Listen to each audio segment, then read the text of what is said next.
topic as well as me. Thank you very much. Before I commence my talk, I must also compliment Brother Pradeep Mahapatra for taking up this study of series of the Mahatma letters, which along with the Secret Doctrine, Isis Unveiled, and few other writings of Blavatsky constitute the original source of modern theosophy as brought out during present stage of humanity for its evolutionary progress.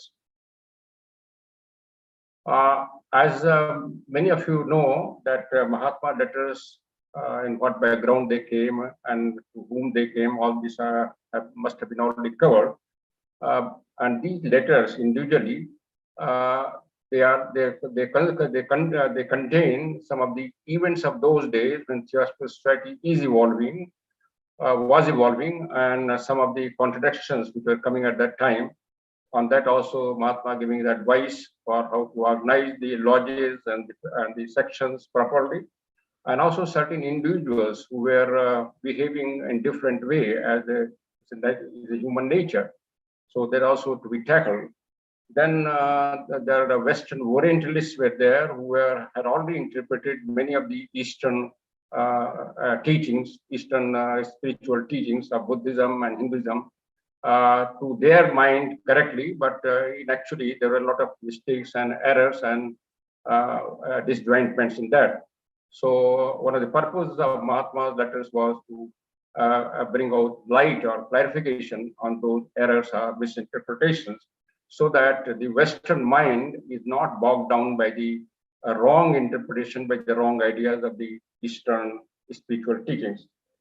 And the most important ender factor was to bring the deeper concept of some of the aspect of the spiritual teachings, particularly of Buddhism, Hinduism, Chinese, and other Eastern literature, Eastern writings. So if you find from this letter, this letter contains all these aspects. And also this letter is a very predominantly contains the deeper spiritual teachings, some of the aspects which will cover, which I will try to cover in those two sessions which have been assigned to me. So coming to the teaching itself, Blavatsky has said that these teachings have given from unknown time. They were given oral teachings by the living divine men when the race evolution started, and that it has reached unaltered. And the masters which have passed on these teachings, they have said that they're very sure these teachings are given as originally at the beginning of the human race by those divine teachers, and a portion of that has been given to us. And that Blavatsky says the masters are thoroughly versed in the science based on such teachings which they have passed on to humanity for the welfare on its evolutionary journey. Now, background of this teacher at letter number 111 or ML-59 is that, as usual, many letters written to AP Senate, who was the editor of Pioneer in British era, and who was deeply interested in theosophical teaching after meeting personally Blavatsky and Alcott. And this letter came to him in July 1883 when he was in London, and his two books had already come out of press, earlier the Occult World, and later one, the Esoteric Buddhism, which had come about only 1 month earlier. And there have been some impacts of these books, which is also covered in this letter by Mahatma. So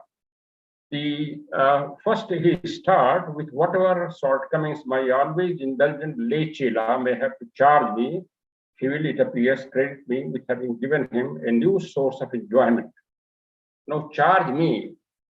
At that time, therefore, since the teachings were very obscure, very deep, and some of the very unacquainted terms and phraseology was coming in this, so it was becoming difficult for people to understand, even of the caliber of the AP Senate, and others, though they're very intelligent persons as such. So they were sometimes probably in their ignorance, charging masters using as a wit, as humor. They were complaining that they are not giving the teaching clearly to them. They are somehow withholding something or keeping it secret. So but still, and lay chela word is using, this I will cover also later, that AP Senate was one of the accepted lay chelas. What is lay chela? I will cover later. So is obscuration, that means a non-clarity on these teachings were there, and the master said, yes, probably people are not able to understand properly, and that's why he is trying to clarify many things in this letter again and again. But he compliments AP Senate that in spite of this obscurity, that means non-clarity, your zeal has not dampened, and that means you are very sincere and in this gaining this knowledge. And he is giving reference to altruistic Rotany, that is referring to A.O. Hume. He was living in a castle called Rotany in London, in England. And he was also one of the Theosophists, a member of the Theosophic Society, deeply interested in Theosophic teaching. And also he was doing altruistic work. So he was referred as altruistic of Rotany. And he has said that, and he also felt that the teachings which AP Senate was getting through the letters, just 1 minute, just 1 minute.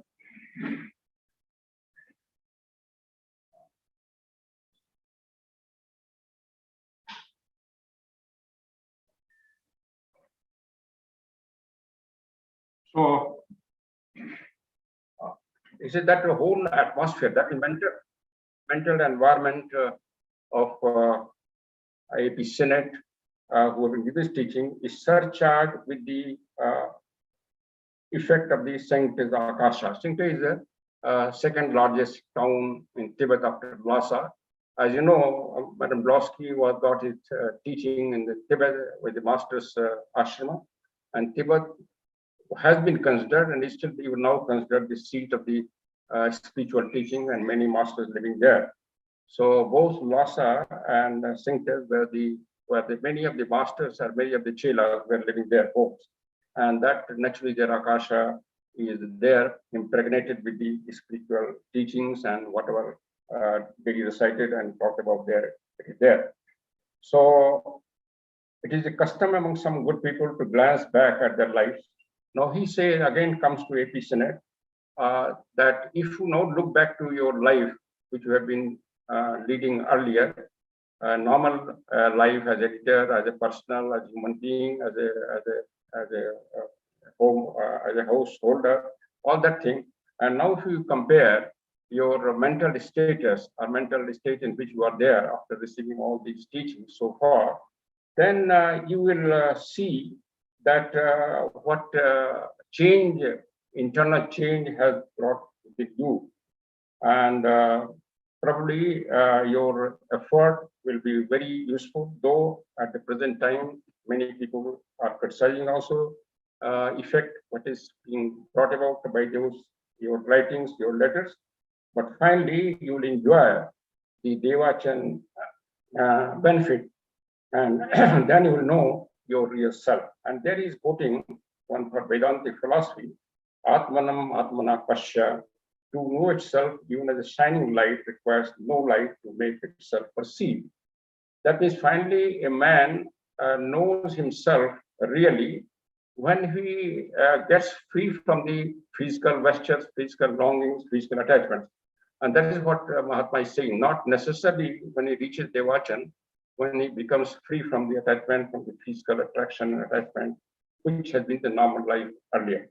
Now, this is Atmanam Atmana Pasya, the same thing almost as Know Thyself of Delphic Oracle. And also, it is in Voice of Silence, verse number 19, where it says, in order to become the knower of all self, thou hast first of self to be knower. That means before knowing all self, before knowing Paramatman, you have to know yourself. And that by knowing ourselves only, we can know the higher self, Paramatman. So here is same meaning when Vedantic philosophy, a very good quote he has made. And he also saying that you are making a bridge. Bridge of what? Bridge in the materialistic world of the London and Europe, where the thinking was completely dominated by materialistic thinking. and the spiritual teaching, or rather deeper spiritual teaching, which has been brought to their view through the medium of the writing of A.P. Sinnett and the books he's written, Occult World and the Esoteric Buddhism. So he said these are the definitely praiseworthy work. And though at this time you're not realizing what good work you have done, but you will see when you reach Devachan stage, and there you will know yourself really. So again, once more, attempt has been made to dispel of some of the great myths that I find in Mr. Massey Devachan. Now, Mr. Massey was another British theosophist who was also interested, was a member of Theosophical Society, and he was also writing articles on theosophical topic. He has written one article on Devachana, states of Devachana, and also since in those times, as I told you earlier, that vocabulary was not developed to explain all these teachings, then mind was not prepared of people because it was almost appearing to them completely new thing, unacquainted thing. So they were finding it difficult to understand. So even for that reason, the writers like Massey were writing this one, though with good intention, certain errors were bound to be crept in their writings, and that was happening. And this was the job which Master felt that that should be clarified. So he was referring to Devachan article, and for that, many people now gave comments in the magazine Theosophist to clarify some of the points in that article. And then it comes to the, again, he's referring to Royal Bridge, and he's commenting that the deeper chasm, that the deeper gap, which was earlier existing between the non-knowing or ignorance of these teachings and knowing, at least that is have become now shallow. At it was deep, now to shallow, because of the effort of the A.P. Sinnett, who was already, as I mentioned, was a lay chela, accepted lay chela. And Master says that, but still, though you're writing very good work, though you're doing very good work by this, but it is also natural that you will face some criticism, and at that time you may feel disappointment. And he gives very witty example that even fresh new moon, full moon, faces that obscuration by Rahu, the Graha, the lunar eclipse occurs. He refers to Rahu. We know all these things. So that's why he says that, and also he says, as soon as some new person comes and gives some new idea, people may forget your teaching, or they may say this teaching inferior. That also you should prepare to hear all these things, all these comments, and that happens with everybody. So culture of society more often inclines to wrong tendency. And he's giving reason that the members which have now at this stage joined even Theosophical Society in London and other places, probably could be true in India also to some extent. So they are still occupied in their normal day-to-day worldly habits. For example, they are discussing theosophy, like discussing some very light subject while they are playing lawn tennis, or when they are hitting the ball. Sometimes there's some talks go on when the players play the games, very lighter subjects, or political subject, or social subject. So he is giving hint that people are talking about, some people at least, talking about theosophy, speaking very lightly, just like they talk in their lawn tennis. And they're ignorant that we are, that means we being adepts, we are playing balls at the larger tennis, larger lawn in Akasha. That means we are bringing out the wisdom knowledge for evolution of the whole spheres and all those things, the human knowledge. That's why he's giving a reference to playing balls in a bigger lawn. So because in lawn tennis, the game is played with balls, so here saying bigger balls they're playing in the Akasha lawn. So London Society, he's writing the largest section of society. And he also making any witty comment that his first book, that means Sinnett's first book, Occult World, clarified many things, many this one wrong things and superstition, which was in the science room, where they were trying to call the dead spirit of the dead persons and talk to them and converse them. That was wrong belief like that. So that had clarified. And this esoteric Buddhism, this contained the deeper philosophy of theosophy. It's a very good book which you have seen. And he is commenting very humorously that probably the many people in London will consider you lunatic, mad, and probably they may ask the commission, a royal commission, to declare you lunatic, and they will send you a lunatic asylum. When the certain ideas do not appeal to common man, though those ideas are very noble and very true, so people tell the other person who is probably the other, he is mad fellow. So in that way, he is making a humorous comment. But he said, but Mahatma is saying, but in spite of all these things, you'll fail all these things. In spite of this, you are doing the real duty of a theosophist. And then he said, the theosophical duty is, the duty of the theosophist is like that of the husbandman to turn his furrows and sow his grains as best he can. The issue is with nature, and she is slave of the law. That means duty of the theosophist. There are many duties defined of a theosophist. Here, Mahatma, in this context, that means teaching is being spread by A.P. Sinnett, who is writing through his books, and this is receiving many type of reactions, some adverse, some skeptical, some favorable, and all those things. So in that sense, we have not to bother about it. You have to go on doing like a husbandman. Husbandman is a farmer who selects the proper seeds, puts the field, and then nature takes care of it. The nature grows the harvest, and harvest comes out of it. So that is the job of theosophy. Unmindful of the reactions of people, we have to sow the seeds of the wisdom teaching, which we have assimilated, which we have our intellect, our conscience has considered is correct, and which is appealed to us. That it becomes our duty, despite type of reactions which we face in the society, the family, and all those things. And this also happens even now, as experience of many of us shows. So it's very clear that our duty is to go on putting the seed of theosophical teaching, which you have appealed to us, so that at least it may appeal to some other persons who are reaching or who have reached this stage of evolution, and that will help them. So, and then another important subject he brings out this next para. There were certain persons who had accepted lay chela, and but they faced a lot of problems, and many of them have failed. Here he has Mahatma said, giving some example how they failed, and he said on that because of failure, one of such person whose name was Murad Ali Beg, but real name he is a British Englishman converted to Islam. He got very wretched condition after being accepted lay chela, and he was blaming the masters why they did not warn him all these consequences. So master is lamenting that finally they wanted teaching from us, and when from there they wanted that lay chela, they should be accepted lay chela, and when they were accepted with great reluctance, we are not willing to accept, and only on their specific request, persistent request, we accepted. Now what consequences they are feeling, they are blaming us. So this also Masters is bringing out this. And finally, the fault lies with the person who, despite being unprepared, tries to grab these offered teachings, and then he faces adverse circumstances.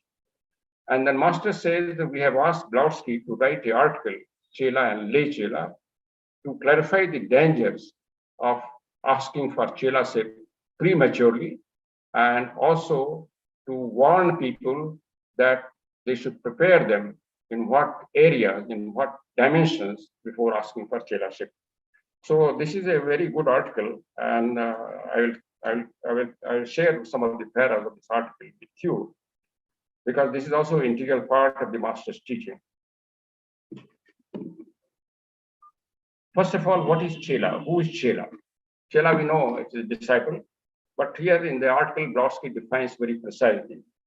A Chela is one who has offered himself or herself as a pupil to learn practically the hidden mysteries of nature and the psychic powers latent in man. Same, our third object of Theosophical Society. The spiritual teacher to whom he proposes his candidature is called in India a guru, and the real guru is always an adept in the occult science. Real guru is always an adept. It cannot be an ordinary human being. A man of profound knowledge. Who's adept? A man of profound knowledge, exoteric and esoteric, especially the latter, that means esoteric, and one who has brought his carnal nature under subjection of the will, will capital. Will is very strong, and he has brought all his lower nature, all his sensual nature, and the power of will, who has developed in himself with the power, siddhi, to control the forces of nature and the capacity to probe her secrets by the help of the formerly latent but now active power of his being, power of the self. That means he is developing inner senses by which he can probe the secret of the nature. This is a real guru. This is the real guru who is competent to accept a chela for this, according to this definition. To offer oneself as a candidate for chelasip is easy enough to develop into and adapt the most difficult task. And here, Brodsky in her writings brings out that there are certain natural born poets, mathematicians, scientists, statesmen, but there are no natural born adept. Adept has to become by his own effort, and every person who becomes chela has got to through this some of the severe tests which have been prescribed, and from which there is no exemption to anybody. However highly placed person in society, however knowledgeable a person, all those tests he has to bear. And if he bears those tests successfully, then he's accepted. There's no favor from any of the masters. Their law prohibits completely any favor in this respect. So in this way, this is a unique occupation become chelasip, not like other thing. So, and she said from centuries, the Mahatmas who accept the chelasip and their brotherhood, their sangha, has accepted mostly chelasip from Tibetan people or some people from Indian continent, and some people from Western world also. She gives the name Vaughan, Paracelsus, Pedro Marcuna, Count Saint Germain, etc., who by their pure nature and pure mental and this one astral nature, they have attracted the attention of masters, and masters by molecular and atomic attraction, they had to accept them as chelas, though they were placed at a distance, placed from Tibet, and they were accepted chela of the masters in Tibet. And she said that in the book QT, you know, the QT is the book from which the secret doctrine stanzas have been taken, from which the golden precepts of voice of silence have been taken. The original book, which is with the master, from which she said the qualification of chela have been prescribed, very definite qualifications. One is perfect physical health.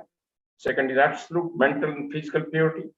Third is unselfishness of purpose, universal charity, pity for all animate beings, and the truthfulness and unswerving faith, the law of karma. That means complete disbelief in the ritual, ceremonies, and all these superstition. Only belief in law of karma. A courage undaunted in every emergency, even by peril to life, and intuitional perception of one's being the vehicle of the manifested Avalokiteshvara or divine Atman spirit.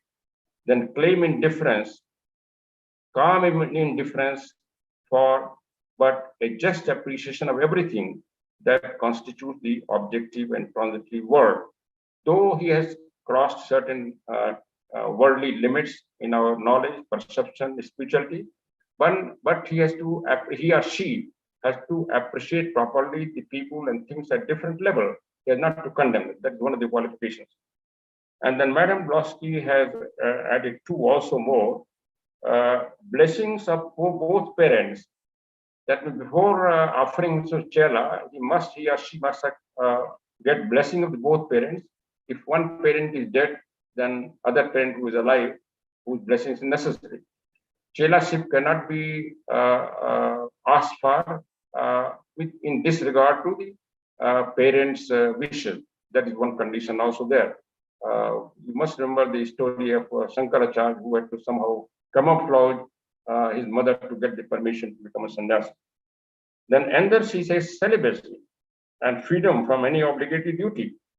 The last two rules are most strictly enforced. No man convicted of disrespect of his father or mother or unjust abandonment of his wife can never be accepted.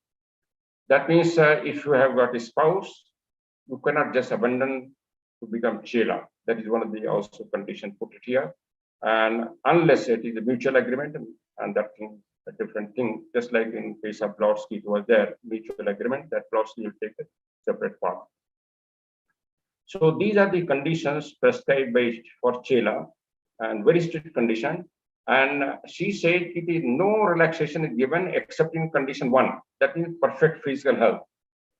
Perfect physical health is necessary for accepting Chela-ship because the work to be done requires a lot of physical strain also.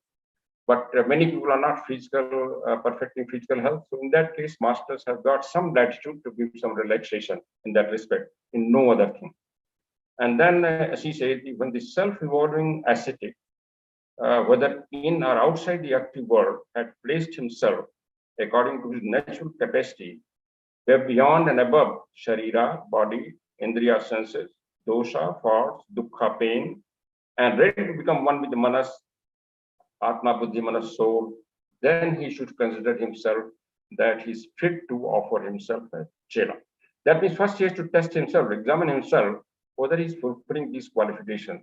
If he is satisfied, then he may offer himself, and then it is for then master's attention will be brought to him. Offer himself, that means there is no written any application form, only in mind he has to think. And then mind signal will go to master's world, and one of the masters whose ray matches with the applicant's ray, his attention will get diverted to that person. And if he considers in his mental survey that the person that offering him is fitting all these requirements, then he will accept him Chela. This is as simple or as difficult as it is. So Chela is acceptance of Chela is purely depend on phala of his karma. Phala means fruit of his karma, whatever he have done so far. And then when he accepted Chela, the goal is to reach aparvala, emancipation from death and birth, so that he may become a force to help the evolution of humanity further as our masters are doing. But since the advent of Theosophical society, many people who had joined Theosophical society and had studied all this literature, and they were feeling they are somehow better than the average person, and they should be entitled to give to this Chela-ship. So they were pressing for this, rather than insisting on this, and Brodsky also, and they were saying Brodsky that he should approach the master, that he should accept at least some of us as Chela. Though Brodsky knew that they are not fulfilling these conditions, and initially she just refused, but on their persistent pressing her, she approached the master. Master also initially refused. In fact, she says here, even Alcott was refused. Alcott also wanted to become lay Chela. Lay Chela means provisional Chela, who is not fulfilling these conditions, but is still from outward character, from general observation, behavior, and other things, society, he considers himself that fit enough, and then a provisional Chela is accepted. So probably Alcott also offered himself, and Brodsky said in this article he was refused at first, and he has to struggle for 1 year more to prove himself suitable even for lay Chela.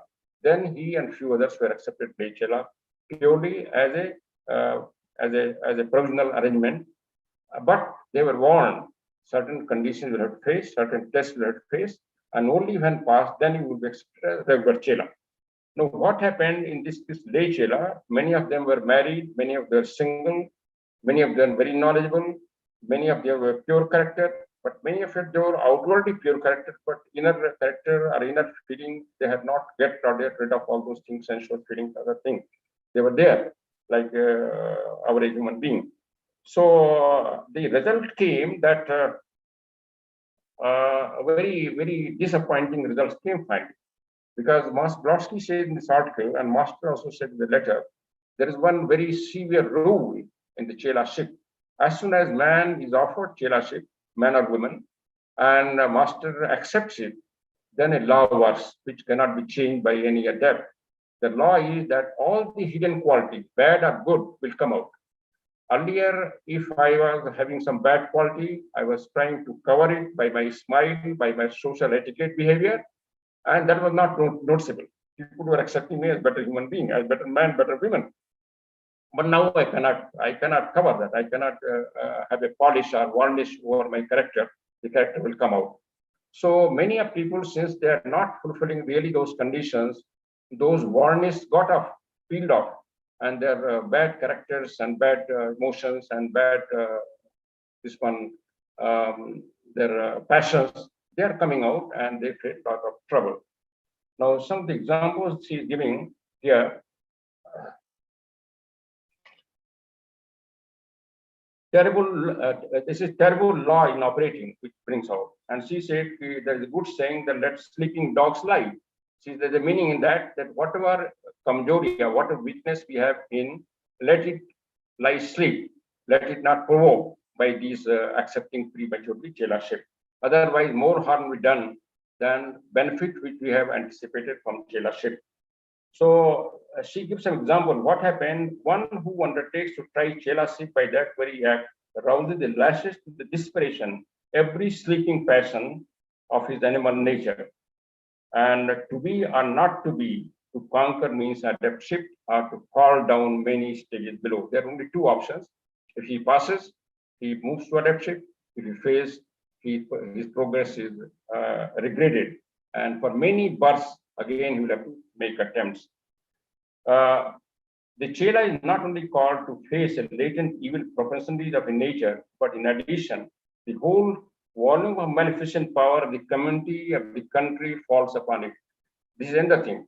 As soon as our some passions, some bad qualities come out after being admitted as chela, we are being tested by those powers. So not only my evil power within my nature, they are affecting me, but the society's evil power, which I have supported, in social evil practice, which I have supported. In my country, I have supported some wrong evil policy of my government. In the world, I have supported some wrong policy of something. All those forces will attack the chela, and they will make the life very miserable and very difficult. And we feel completely wretched condition he will feel. And he will then repent, I should not have gone and asked for a chela ship. And that is what happened to many people in this term. Chela was one single hidden blemish that will all come out. And she says varnish will completely peel out. So the strife which, and again, see that no master can help in that. No God, no master can help to save that person whose passions have come out because of this law, and then he has to face the test himself. He has to fight the struggle alone. No master will help. That is also the law. So, as many of our scriptures, religious have said, God will come to help, and some devas will come to. She said, no master will help to fight yourself. When you accept the chelarship, the real man comes out. It is not height of folly then for anyone to leave the smooth depth of commonplace life. And then she said that man should think twice. It will be completely foolish to leave the life of a normal human being, which I'm living very satisfactorily, people are respecting me, and then I set in for chelarship and I face all these consequences. And then my progress is further, many births may regress. So that be foolish action. So we consider many times before asking for chelarship, if you are not fulfilling those conditions. In Bible also, she is saying, it is quoted that the person before standing, he must also think that he may not fall. That means he is strong enough to stand on his own. A sick person, suppose he is trying to stand from the bed, and he must think that he must decide that he will be able to stand, otherwise he may fall and damage and cause injury to himself more. Okay, can you put your question box in yes, chat box? That is all right. So we call to mind several sad failures within 12 months. What happened in this case? Certain persons were accepted lay chela, and within 12 months there were a lot of failures. Of course, this one Senate was one of the lay chela. Alcott was accepted after 1 year. They were not failures, but there are many failures. There are very few successful, like AP Senate and Alcott. So one person went bad in head, recanted noble sentiments uttered but a few weeks previously, and became a member of a religion he had just scornfully and unsavourily proven false. One person who has accepted this lay chelarship, and he was earlier appreciative of the theosophic teaching, he started condemning theosophical teaching, and he joined his earlier guru, which was associated with it, and he got involved in that. That means he went back to his original way of thinking. Then a second became a defaulter and absconded with his employer's money. The second person cheated his employer. He took some money and he then refused to pay. That means his character became very bad. A third gave himself up to gross debauchery and confessed it with ineffectual sobs and tears to his chosen guru. He became sexually pervert person, and he had to repenting and also confessing to the guru. A fourth got entangled with a person of the other sex and fell out with his dearest and truest friends. A fifth showed signs of mental aberration and was brought into court on charges of discreditable conduct. He was sentenced to a prison. A sixth person shot himself to escape the consequences of criminality. A sixth person did some crime, and when he found that he'll be caught and in prison, then he shot himself. That means complete suicide. All these were apparently sincere searchers after truth and passed in the world for respectable persons. Externally, they were fairly eligible as candidate at Chelasik. At least they considered themselves that they are eligible. But within all was rottenness and dead man's bones. The world's varnish was so thick as to hide the absence of the true goal underneath, and the resolvent doing its work, the candidate proved in each instance but a gilded figure of moral dross from the circumference to the core. Outward, his character was very noble, very nice, but inside there was a lot of dirt and muck which came out and which resulted in these conditions. So in what precedes, we have, of course, dealt but the failure among the lay chelas, but there have been partial success too. And these are passing gradually through the first stage of their probation. Some are making themselves useful to the society and to the world in general by good example and precept. If they persist well for them, well and good, the odds are fearfully against them, but still there is no possibility, no impossibility to him who will capital. That means person who has strong will to overcome his weaknesses and all those things, for him, there will be way will open, he will succeed. Otherwise, the person of weak will, he will most probably fail, as the instances have been quoted here. The difficulties in Chelasik will never be less until human nature changes and a new sort is evolved. Saint Paul says in the Bible that this one, that he says that I do something which I don't want to, I don't know why, and I do not do what I should do. That means nature is such, the person knowing that certain thing is good, he doesn't do it, and knowing that certain thing is bad, he is compelled to do that. So that nature comes out when he offers jealousy, and then he fails. For the good that I would, I do not do, but the evil I which I would not, that I do. Then in the end, Blodsky quotes one passage from Kirat Arjuna poem, epic poem of Harvey, which is about the battle between Arjuna and Shiva, when Shiva was the form of Kirata, that is story is given in Mahabharata. There it is saying the enemies which rise within the body, they are more powerful, hard to overcome, the evil passions. Evil passions are the hardest enemies. Should manfully be fought, who conquers these is equal to the conqueror of the world. This Buddha associates the person who overcomes himself, he is equivalent to the conqueror of the world. So the same concept, same idea has been brought out in this Kirta Arjuna, which Blodsky is quoting in this article. So this article was written by Blodsky and published in the Theosophist magazine on the direction of the master when he saw the dangers of the faced by certain people whom he had accepted the lay chala on their insistence prematurely, though they were not fully qualified for chelas, and to warn people they should not trust masters and Blodsky unnecessary to accept chelas. So this was the one thing. Then he comes to the about Mr. Crookes is mentioning. He has Mr. Crookes was a scientist chemist, and he has done a lot of research in chemistry. He has gone beyond the physical matter, radiant matter. Mr. Blodsky has quoted many times his secret doctrine.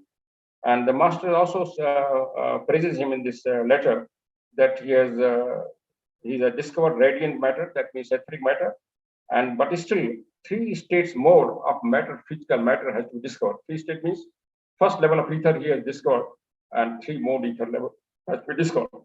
And he says if he makes sincere effort, he may discover the kama manasic matter also and manasic matter also. But when it comes to buddhic matter, he will have to become a real occultist.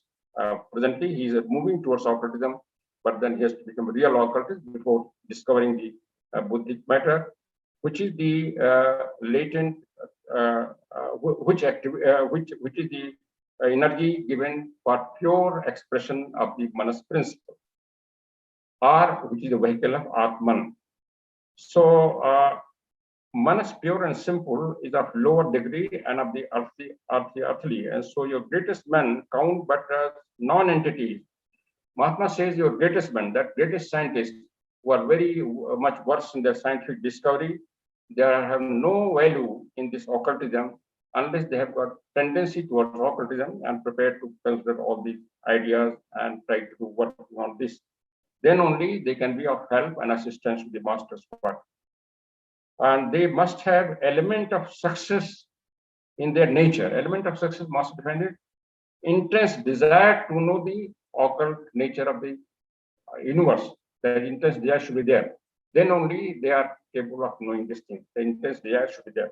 That applies to any field of knowledge, even the worldly science. You must have desire to know, then only you can succeed in knowing things. Then there is no reason why you should not attempt to mesmerize. Then there is another reference that it appears that master has given some locket of his hair for curing the son of AP Senate, who was probably keeping not good health. And then mesmeric process, AP Senate wanted to utilize it, and master said, yes, you should use it. Mesmeric, but he said mesmeric process, mesmeric course can be successful not only with the help of the locket, hair locket, but with a strong will. Without will of the operator, even the hair of locket will be ineffective. He says the hair of a Mahatma, hair and adept, considers all the spiritual energy of that person, of that Mahatma, that the adept is stored like a electricity. But to activate that electricity, willpower is necessary. So locket itself will not do magic, will not do the cure. But if proper willpower, unselfish and pure willpower of operator works, then that latent energy will be brought out, may be active, and the illness will be cured. So here he brings out the secret of the this one locket, how it curing. And he said that if the operator is a pure unselfish nature, then healing would be there. But if we got some selfish motive and all this thing, then may be harmful also, using a locket of Mahatma.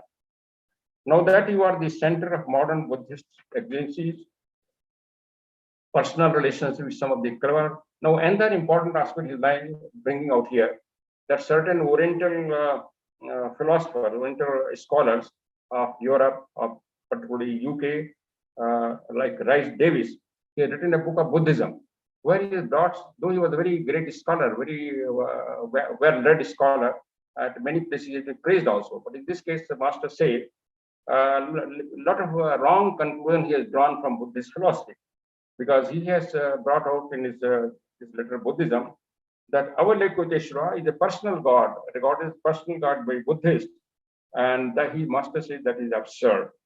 And he said there is another course, Mr. Lilly, he also considered that, probably Buddhists also consider personal god, and that's why the concept of Avalokiteshvara. So then master tries to define the concept of Avalokiteshvara. He said that Rice Davis says that the Lord who looks down from on high, Avalokiteshvara, looks down from high. This meaning is not correct. The correct meaning is that the Lord that is seen.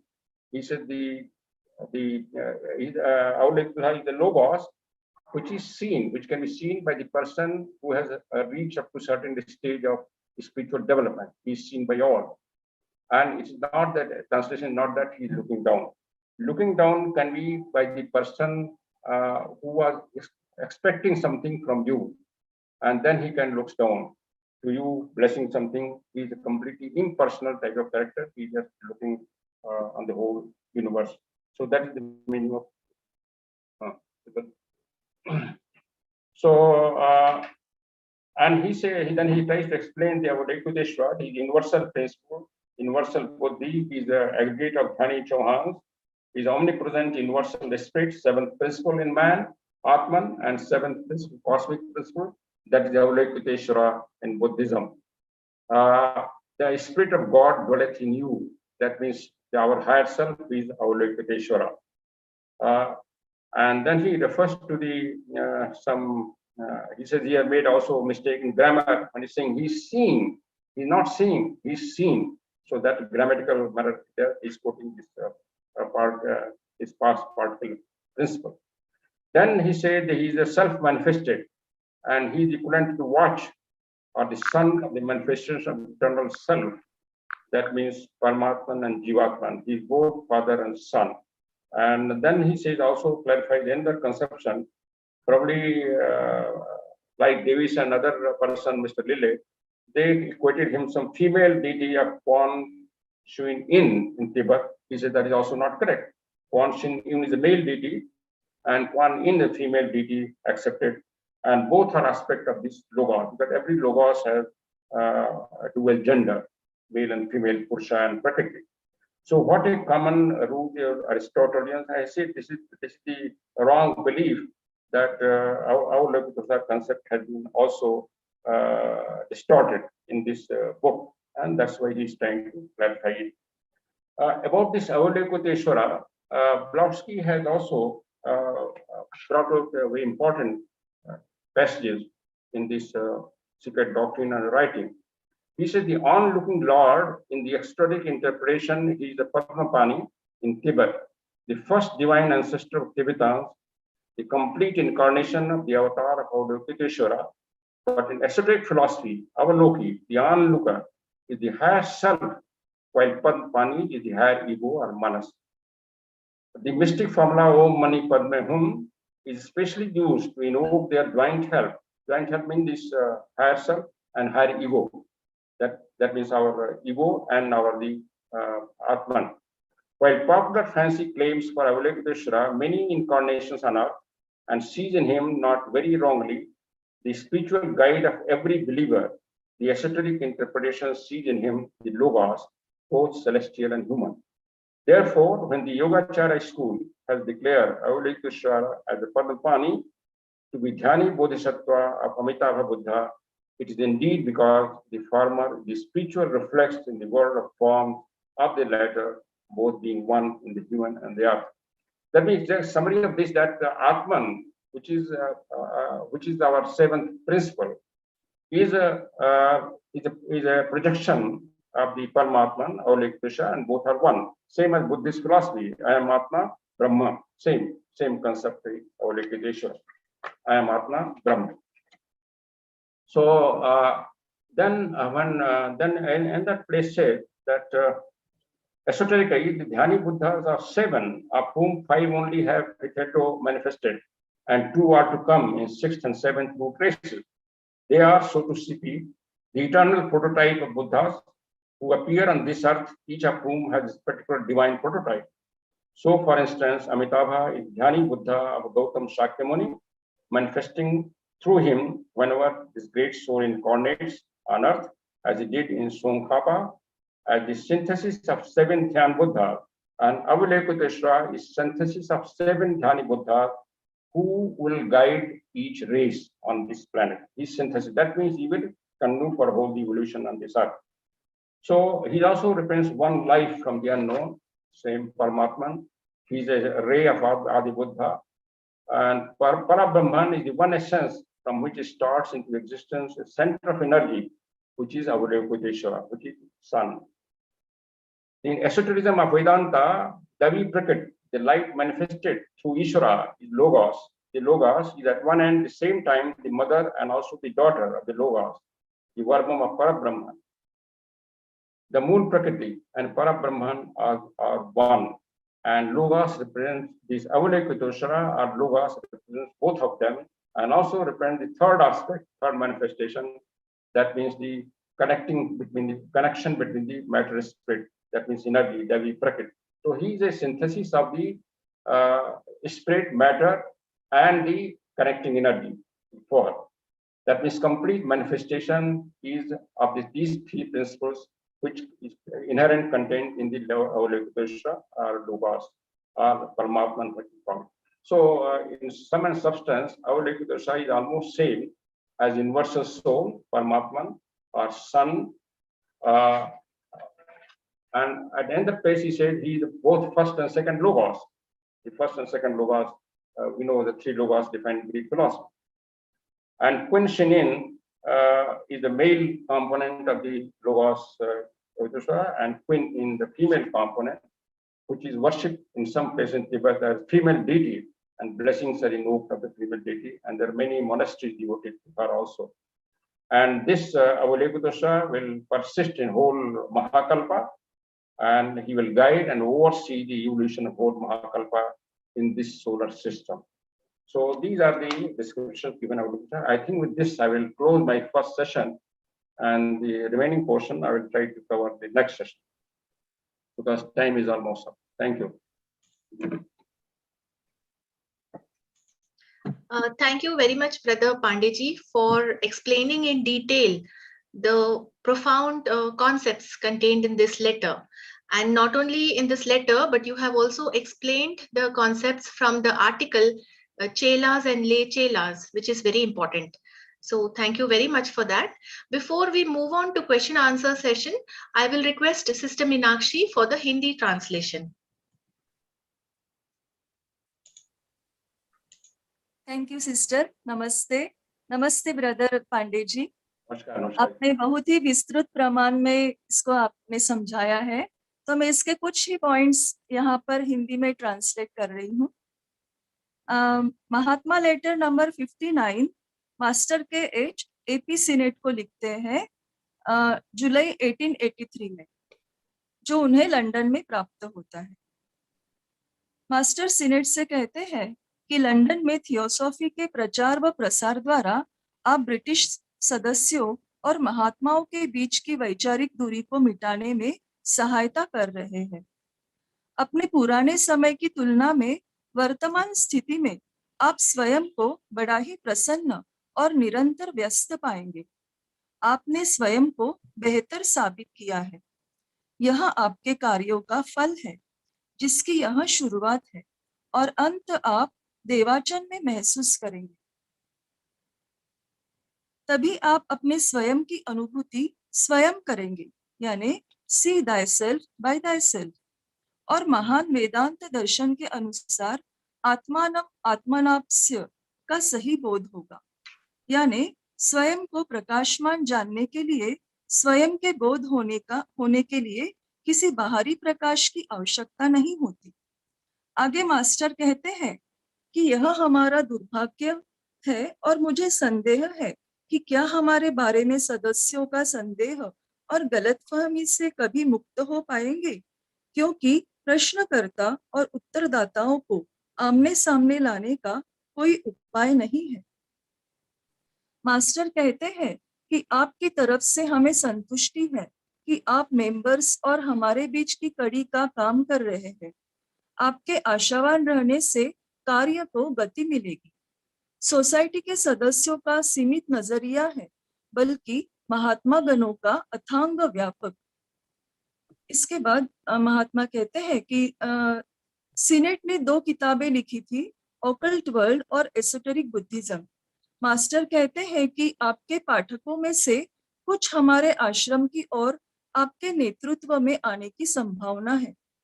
एक theosophist का कर्तव्य है कि एक किसान की तरह हल चलाकर बीज बोना, कड़ी मेहनत करके अच्छा कार्य करना और उसका फल प्रकृति के ऊपर छोड़ना, जो सृष्टि के नियम के अधीन होती. आगे मास्टर कहते हैं कि एक ले चेला आकांक्षी सिद्धियां प्राप्त करने के लिए मास्टर्स को छोड़कर वाम मार्ग को अपनाता है और बुरी तरह से विफल होता है, जिससे उसका मानसिक, नैतिक और शारीरिक तौर पर पतन हो जाता है. मास्टर कहते हैं कि मैंने उस विफल मनुष्य के दुर्दशा की एक झलक मात्र दी है, यह दिखाने के लिए कि एक आकांक्षी यानी ले चेला के नैतिक विकास हुए बिना शक्तियों के उपयोग के लायक होने से पहले ही यदि वह निषिद्ध शक्तियों को यानी फॉरबिडन पावर्स को जबरन हासिल करता है तो उसका कितना घातक परिणाम हो सकता है। मास्टर सिनेट को चेलाज एंड ले चेलाज इस लेख पर जो उस समय थियोसॉफिस्ट के जुलाई 1883 के अंक में छपा था उस पर चिंतन करने को कहते हैं। मास्टर कहते हैं कि पाश्चिमात्य विज्ञान को मैटर यानी पदार्थ के 3 अतिरिक्त स्तरों की खोज करनी अभी बाकी है। मास्टर इसे मिस्टर क्रूक्स को बताने के लिए कहते हैं, जो थियोसॉफिकल सोसाइटी के सदस्य थे और एक वैज्ञानिक भी थे। आगे वे कहते हैं कि महात्मा गण मॉलिक्यूलर एफिनिटी और पोलरिक अट्रैक्शन के नियमों के अधीन है। यदि मिस्टर क्रूक्स उन गूढ़ रहस्यों का भेद जानना चाहते हैं जिन्हें आधुनिक विज्ञान ने खोज निकाला है तो वे कोशिश करें।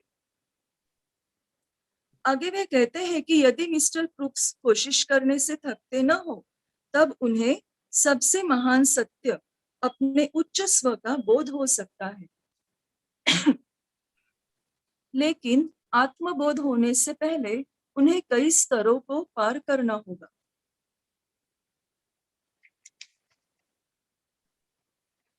आगे मास्टर सिनेट से कहते हैं कि सिनेट के पास मास्टर के एच द्वारा दिए गए उनके बालों का गुच्छा लॉकेट यानी तालिस्मान के रूप में होता है। मास्टर सिनेट से कहते हैं कि आप मेस्मरिज्म द्वारा उपचार का प्रयास कर सकते हैं, इसमें कोई शंका नहीं है, लेकिन आप अपने लॉकेट की मदद से नहीं बल्कि अपनी इच्छा शक्ति के बल पर करें। अपनी इच्छा शक्ति को गतिमान करके आप उस व्यक्ति को अपनी ओर खींचेंगे जिनके सिर पर वे केश थे। यह उस व्यक्ति और उसके कटे हुए केश के बीच के साइकिक प्रवाहों के जरिए होता है। यदि उपचार संपूर्ण परोपकारिता से और बिना किसी सुप्त स्वार्थ भाव से किया जाता है तब वह परोपकारी व्यक्ति एक प्रवाह स्थापित करता है जो मैटर 6वें स्तर के माध्यम द्वारा सूक्ष्म कंपन के रूप में बहता है और वह उस व्यक्ति को महसूस होता है जिन्हें आपने मदद के लिए आह्वान किया है। वह व्यक्ति उस समय किसी कार्य में मग्न न हो जिससे कि वह बाहरी प्रभाव को थामे। उपचारक की इच्छा शक्ति की तीव्रता और उसके उद्देश्य में शुद्धता के स्तर पर ही उन केशों की वास्तविक सहायता की मात्रा होगी। तब तालिस्मान और उसकी बुद्धि सह संवेदना में होगी। धन्यवाद। नमस्ते। इसके आगे का मैं बाद में नेक्स्ट इसमें। Thank you. Thank you. Thank you Meenakshi ji. Thank you. नमस्ते। Meenakshi ji, thank you very much for this really nice and simple explanation. The session is now open for question and answers.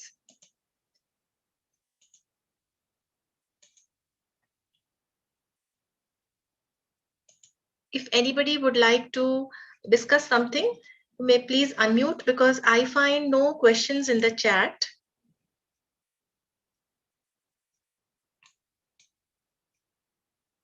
That shows everybody has understood. No problem. No problem.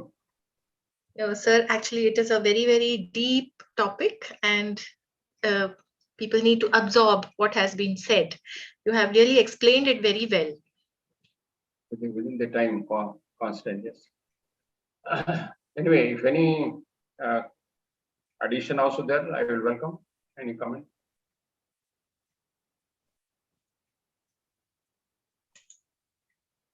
I think there is nothing. Okay. So, sir, I think in the next session also, we will continue the same letter. Yeah. Okay. And Pradeep ji, if, yes, sir, are you saying something? The No, remaining portion will be covered. if there is no question, no addition, kindly close the session. Okay. So then please stand by for the closing prayer. One request is there. Yes. And Sheetal, that in the next session, if some part is given in Hindi also, some meanings, then I will be thankful. साफ नहीं आ रही, जरा बोलिए। कुछ part Hindi में भी समझाया गया तो अच्छा रहेगा, क्योंकि बहुत डीप है, सचमुच समझने में बहुत कठिन है थोड़ा ये लेटर। हाँ, तो बताइए क्या आपका प्रश्न है? नहीं, नेक्स्ट टाइम, अभी आज तो सेशन खत्म हो रहा है, नेक्स्ट टाइम में थोड़ा सा हिंदी में भी बताया जाए तो मेहरबानी होगी। कौन बोल रहे हैं आप? शीतल गोले। शीतल बोले, okay. Actually, I was told Brother Mahapatra, who is organizing this session, that I should speak English, and then some person will summarize in Hindi. I can speak in mixed, there's no problem. Want some point to clarify. And I would suggest next time, if certain phrases, words are not very clear, you can put the question in the end. I will reply in Hindi. For example, अगर आपको कुछ ऐसे पूछना है तो हम हिंदी में बता सकते हैं आपको, no problem. कुछ अगर नोट आपने किया है। अभी तो जो बताया वो समझा, लेकिन जनरल के हम लोगों को स्लाइड्स देखने की आदत हो गई है ना, तो अभी आपका चलिए आप ये अगर आपको डाउट पड़ लीजिएगा तो नेक्स्ट टाइम कोई ऐसा क्वेश्चन हो तो बताइएगा। Thank you sir.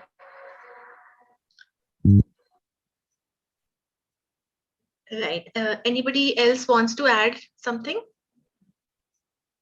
Okay.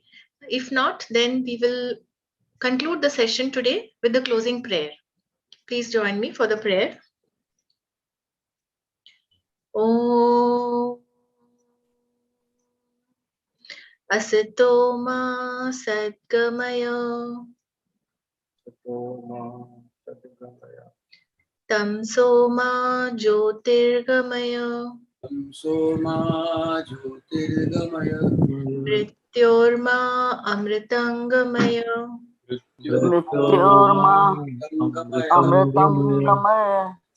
Om Sarvesham Swastirabhavatu